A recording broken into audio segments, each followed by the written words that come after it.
28F, brand strategy manager at a mid-sized software company, pull in around $92,000 a year.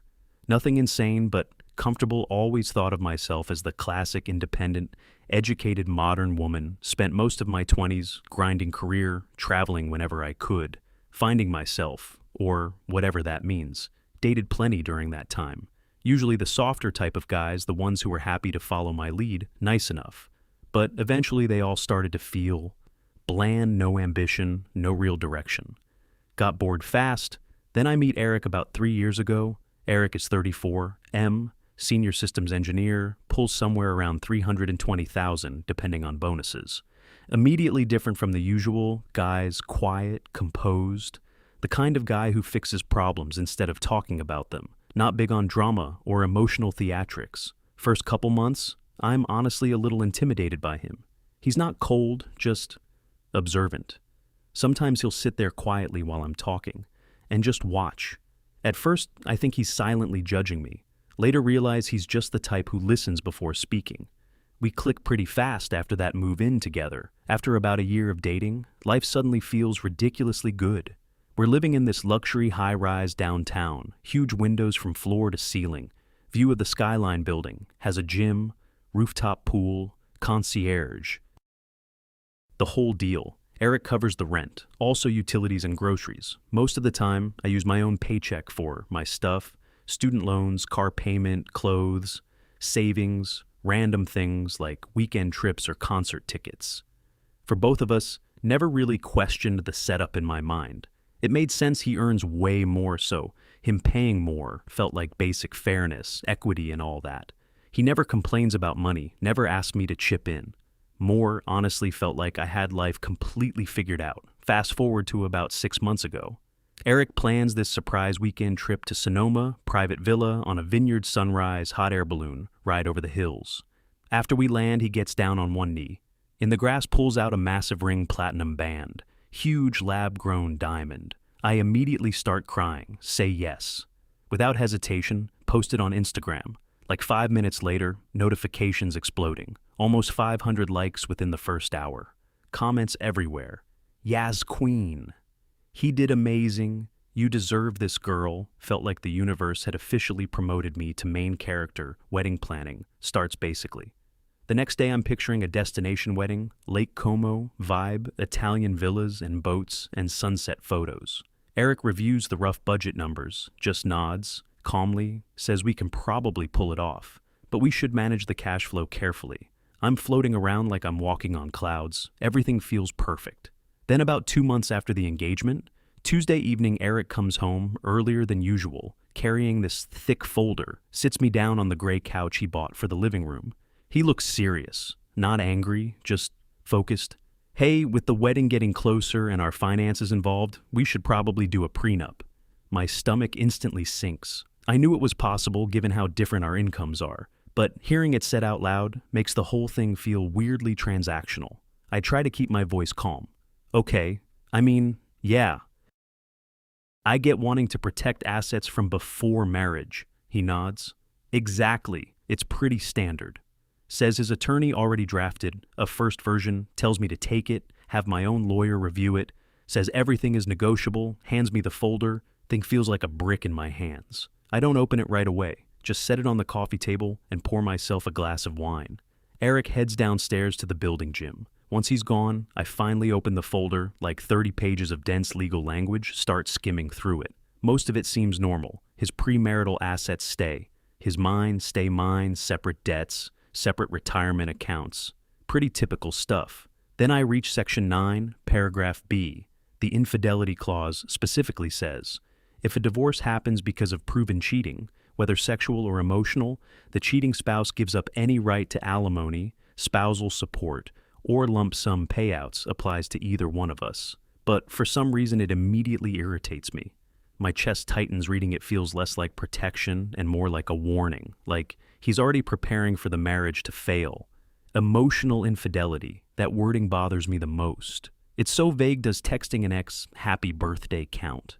What about venting to a male coworker about work stress? My brain starts spinning. Suddenly the clause feels like a behavioral leash, like he could use it to control me.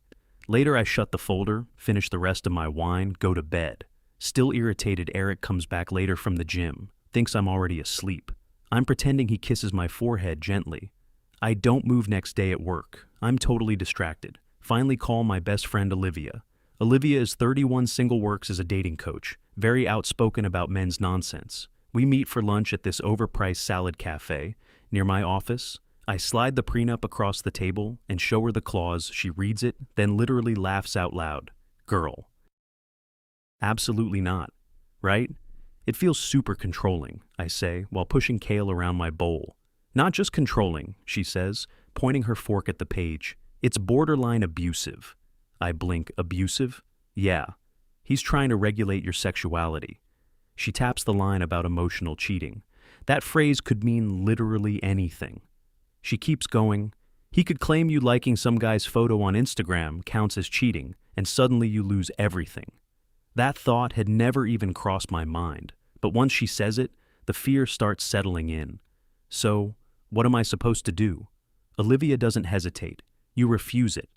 She leans forward across the table. Tell him trust is the foundation of marriage. If he needs a legal contract to make sure you stay faithful, then he clearly doesn't trust you. She shrugs. And if he doesn't trust you, why marry you at all? I poke at my salad, but he makes way more than me. If the marriage ever fails, I'd need protection. Exactly, she says instantly. That's why alimony exists. Then she taps the page again. But you can't let him hold it hostage over some vague, cheating definition. She leans back in her chair. Tell him the clause goes, or the wedding doesn't happen. Suddenly, I feel this rush of confidence. Olivia's right, marriage is supposed to be partnership, not surveillance. So I hire a lawyer recommended by a coworker, older woman, sharp haircut designer, suit that probably costs more than my rent used to. Eric even agrees to cover her fees. We sit in her office. She starts reading through the draft, prenup carefully. The asset split itself, looks pretty typical. My lawyer flips through the pages, slowly says, the property separation terms are standard points, out the alimony schedule. Eric suggested is actually fairly generous for the projected length of a marriage. I tap the page. What about the cheating clause? She adjusts her glasses and rereads that section. These are becoming more common lately, she says. Normally, we try to tighten the wording so there's no ambiguity. She taps the paragraph. For example, we could remove the emotional component and define it strictly as physical sexual contact. I shake my head. No. I want the entire clause removed. She pauses and looks at me carefully. All right, we can request that, she says slowly. But usually the higher-earning spouse insists on keeping something like this. She folds her hands on the desk. From their perspective, it prevents them from paying long-term support to someone who violated the marriage. It's a protection mechanism. I feel my irritation spike. It's insulting, I say. Then I repeat almost word for word what Olivia told me earlier. It turns our relationship into a financial contract based on suspicion.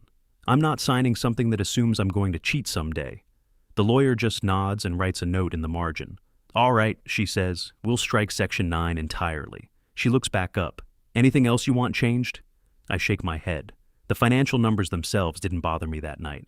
I bring it up with Eric. We're sitting at the kitchen island eating Thai takeout. I clear my throat. So I went through the prenup draft. He glances up while chewing a spring roll.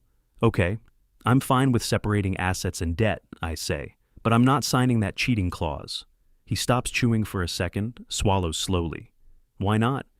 Because it's insulting, I say. It basically assumes I'm going to betray you. That's a terrible way to start a marriage. Trust should be enough. He looks at me calmly, not defensive, just thinking, it's not an assumption, he says, it's insurance. He shrugs slightly. I don't expect my condo to burn down either, but I still carry fire insurance. If neither of us cheats, the clause never activates. It just sits there unused. My voice rises a little. That's not the point. And the emotional cheating part is a trap. You could accuse me of that over something stupid like talking to a male friend. He nods slowly. Then we tighten the language. We could require documented proof, messages, admissions, things like that. I'm open to making the definition clearer. I shake my head harder. No. I want it gone completely. He sets his fork down now. Amy, he says carefully. I'm the one taking the financial risk here. If the marriage ends, I could be paying you several $1,000s a month for years. I'm okay with that if the marriage fails for normal reasons. But I'm not comfortable paying someone who cheated on me. I feel my frustration boil over. See? That's exactly it. You're making this about money. Men always do that. You want financial leverage to control my behavior. He rubs his temples slowly, clearly trying to stay patient. It's about fairness, he says. You've told me 100 times you believe in equality. Equality includes accountability.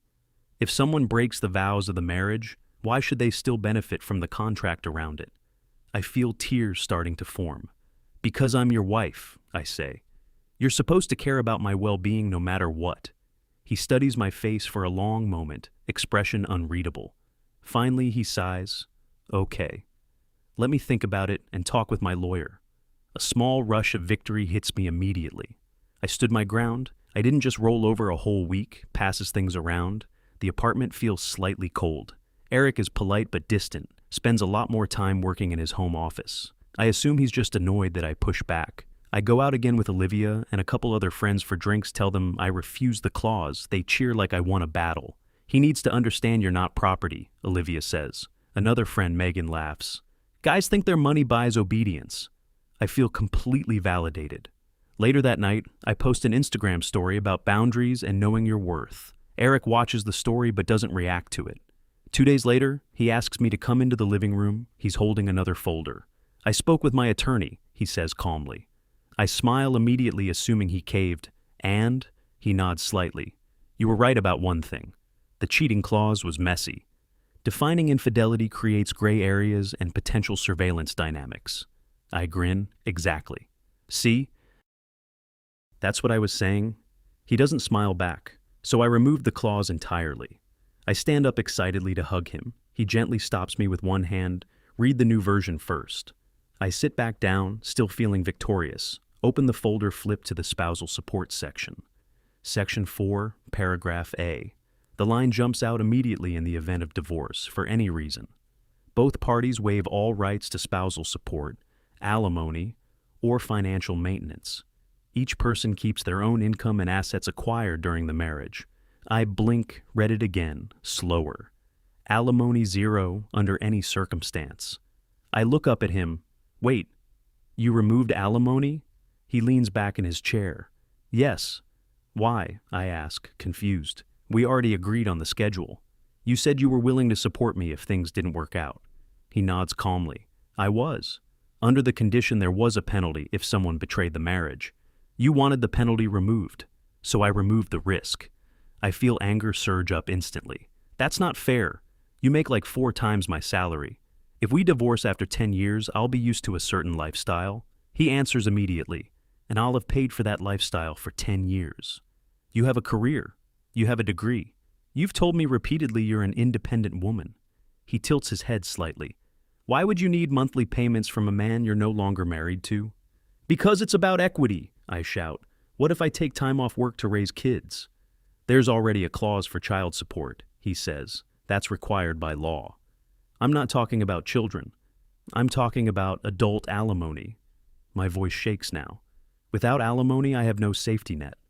If you leave me for some younger woman someday, I get nothing. He shrugs slightly. And if you cheat on me with the pool guy, you also get nothing. He folds his hands calmly. See? Now it's perfectly equal. No conditions. No behavior policing. Just a clean break if the marriage ends. He looks directly at me. Isn't that what you wanted? My hands are literally shaking while holding the new draft. This is a nightmare. The original agreement guaranteed me around $3,800 a month for half the length of the marriage. 10-year marriage meant 5 years of payments over time that could easily add up to millions. Now the number is 0, nothing, not even $1. I look up at Eric. You're punishing me, I say quietly. He shakes his head once. I'm negotiating. His voice is calm. Almost clinical. You rejected my terms. These are the revised terms. He shrugs slightly.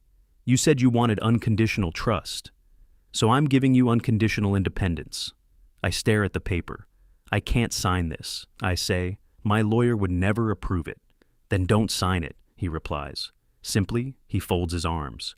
But I'm not getting married without a prenup, and I'm not offering alimony without some guarantee of fidelity. Since you won't offer the guarantee, he gestures toward the page. Then I won't offer the alimony. My chest tightens. So what are you saying? Pick one, he says. He stands up. I'm going for a run. Anne just walks out of the apartment. I sit there frozen for a few seconds, then grab my phone and call my lawyer. Immediately she asks me to email the new draft. I hear her flipping pages on the other end of the line, then silence, long silence. Well, she finally says, he decided to play hardball. Can we fight this? I ask quickly. We can try negotiating, she says, but realistically the easiest solution would be restoring the original terms. Meaning, you accept the infidelity clause. Then he likely restores the alimony schedule. My stomach drops. But I already made a huge point about that clause. If I walk it back, I'll look weak. There's a pause, then my lawyer sighs. Her voice loses the polished professional tone. Amy, let me be blunt. You were about to marry a man with several million in assets. You make under 6 figures. So ask yourself something. Do you want to be right, or do you want to be financially secure? Her words make my skin crawl. It sounds like she's siding with him. I want both, I say sharply. I want the financial protection, and I don't want that clause. She exhales slowly. That outcome is very unlikely now. He made it clear his generosity was conditional on loyalty. You made it clear loyalty shouldn't be contractual, so logically, he removed the generosity. He's being misogynistic, I snap. He's being pragmatic, she replies. My professional advice is to accept the original agreement if it's still available. Swallow your pride. I hang up before she can say anything else. I'm furious pacing around the apartment. I feel completely cornered if I go back to the first deal. I basically admit he won. I admit my loyalty has a price tag. If I sign this new version, I'm financially exposed. No safety net at all. And if I walk away from the relationship entirely, I lose everything. The apartment, the lifestyle, the status. So, I decide something else. I'll call his bluff. He loves me. He proposed to me. He's not going to destroy the entire wedding over a legal clause. This is just him testing me.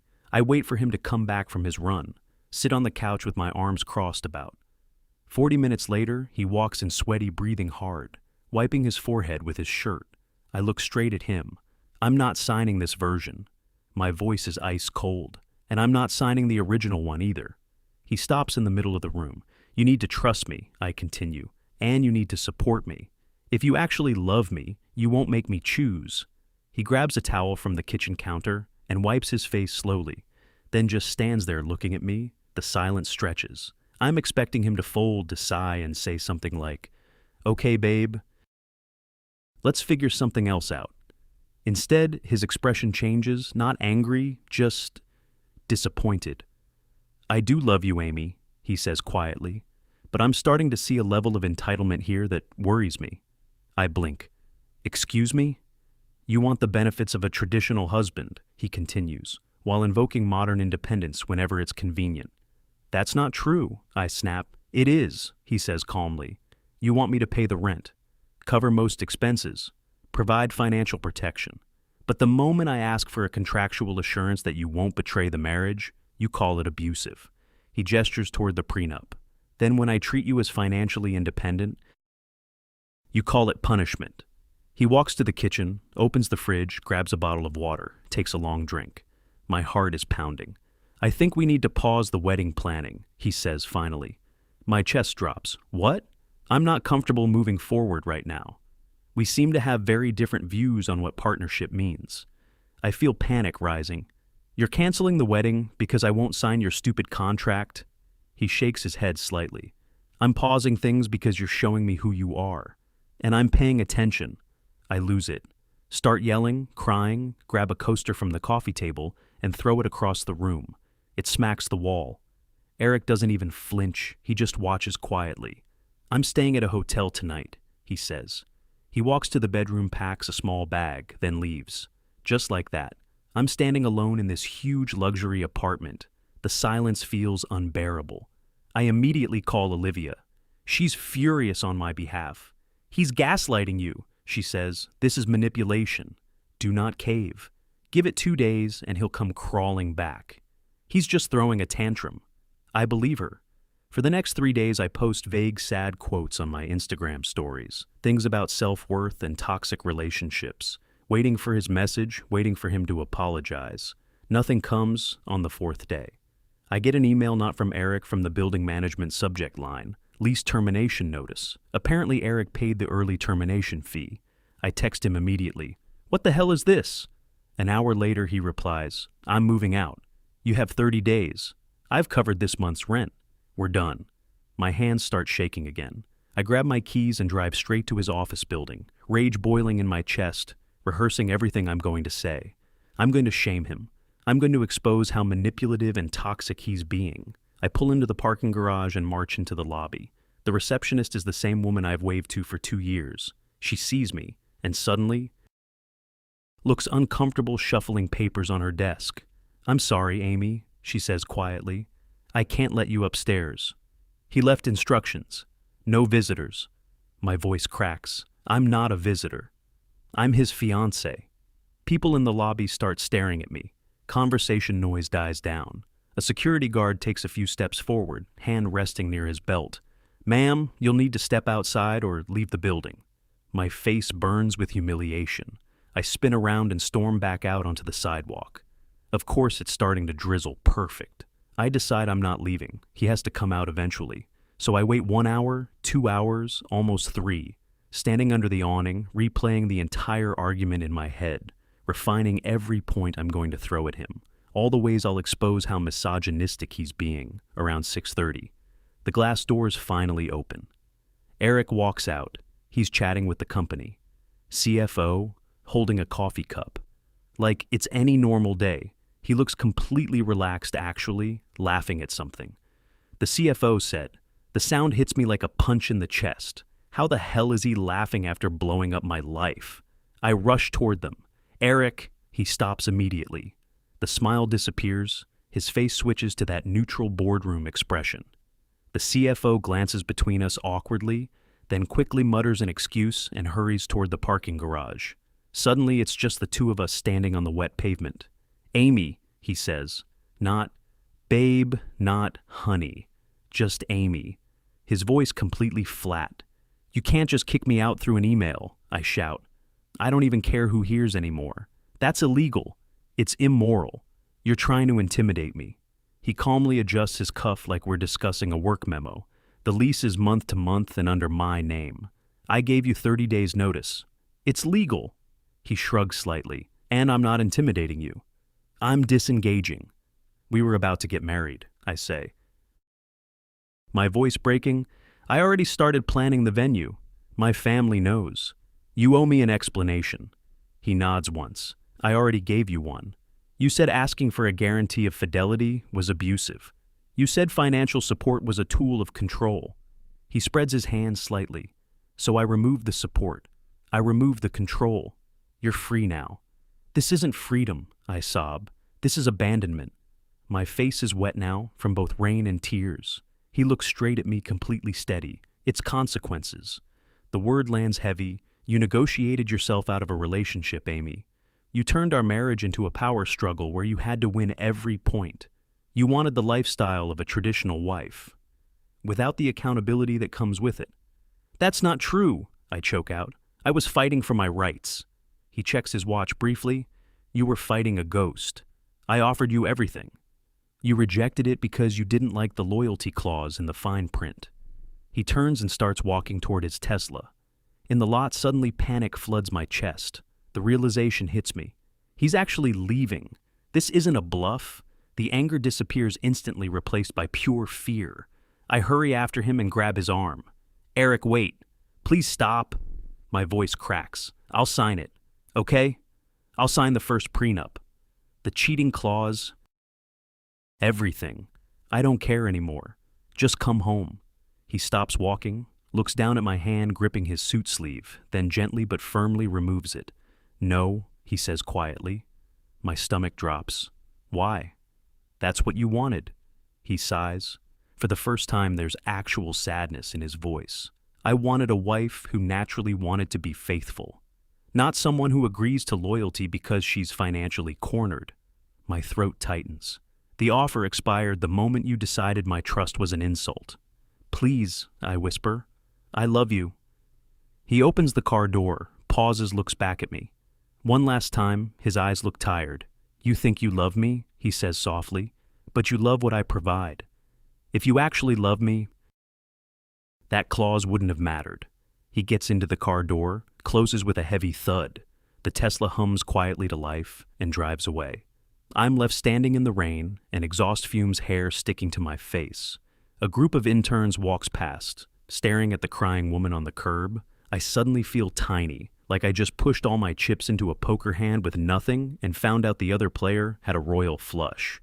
I go back to the apartment later that night, open my laptop, start browsing apartments I can afford on my $92,000 salary. In Seattle, reality hits fast. Anything downtown is completely out of reach. The closest thing is a tiny studio about 40 minutes away. $2,100 a month after taxes and student loans. That's nearly half my take-home pay. I stare at my closet full of designer clothes Eric bought me over the years. The realization hits like a truck. I absolutely fumbled the bag. 2 weeks later, I'm moving out. Olivia comes to help pack boxes. She brings wine. You're honestly better off, she keeps saying. That guy was toxic. I look around the studio. I'm moving into linoleum floors, a window facing a brick wall. No air conditioning. I don't feel like I dodged a bullet. I feel like I shot myself in the foot. I try getting back on dating apps, rewrite my bio. Independent woman looking for a partner, not a savior. The matches are different guys. My age who are successful mostly want casual hookups. The ones looking for something serious are struggling financially. One guy, 33, works at a coffee shop, asks if we can split the bill on the first date.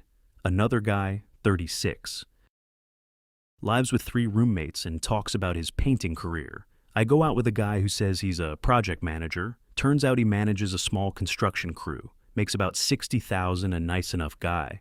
But when the check arrives, he looks straight at me. We splitting this? I force a polite smile and tap my card inside. I'm dying 3 months after the breakup. I'm miserable. Work is harder because I'm constantly stressed about money. My manager even pulls me aside one afternoon. Amy, you seem distracted lately. Yeah, probably because I'm eating instant ramen in a shoebox apartment instead of sushi in a penthouse. Late at night, I stalk Eric's social media using a burner account. He hasn't posted anything himself.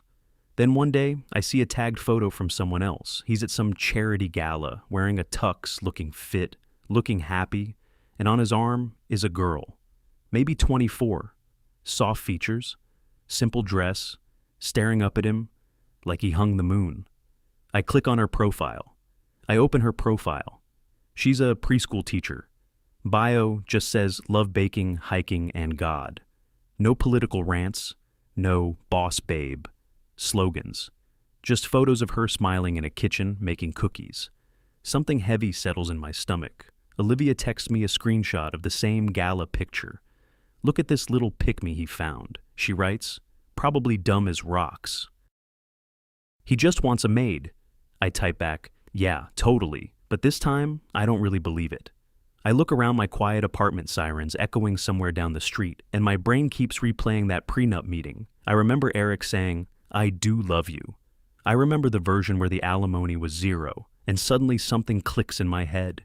He wasn't trying to control me. He was protecting himself from exactly what happened.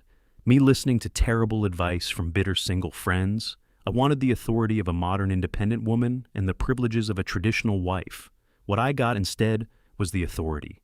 I'm completely independent. Now no one monitoring my behavior, no one asking me to sign anything, no one caring whether I cheat, because no one is committed to me. Months start blending together. Winter rolls into Seattle, gray skies, endless rain. Everything feels depressing. My student loan payments restart. I had paused them before the wedding, quietly assuming Eric would help wipe them out afterward. Now my budget is razor thin, my car needs repairs. So I start listing some of the handbags he bought me on Poshmark. Packing them hurts more than I expected. Each one holds a memory. The Saint Laurent bag from our Paris trip, the Gucci one from my birthday dinner. I'm literally selling memories so I can afford brake pads. I decide maybe my attitude before was too aggressive. Try adjusting my approach. Match with a guy named Kevin, 31. Accountant seems stable. We grab drinks, talk about work and life values. I make a conscious effort to stay chill. No politics, no feminist debates. Kevin seems into me. Second date. We go to dinner, conversation turns to past relationships. I give a watered-down version of the Eric story. We just wanted different things. He was very traditional. Kevin nods. Yeah, traditional expectations are tough in this city. I'm really looking for a partner, an equal. I brighten a little. Same. Kevin smiles. Cool. So, you're good with 50-50 on everything then? Rent, bills, chores. I pause for a second.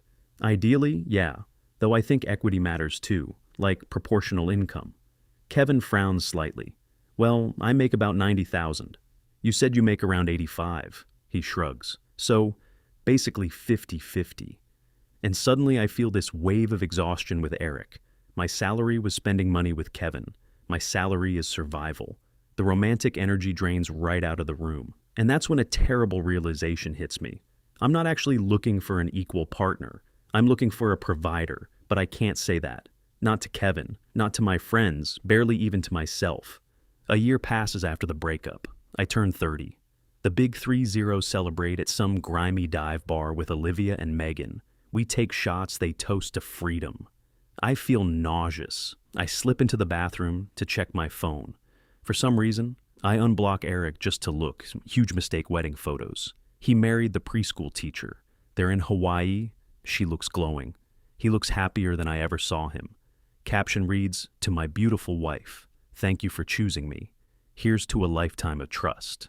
The word trust burns into my brain. I doubt he made her sign the zero alimony clause. Or maybe he did, and she signed it instantly, because she never planned to cheat anyway.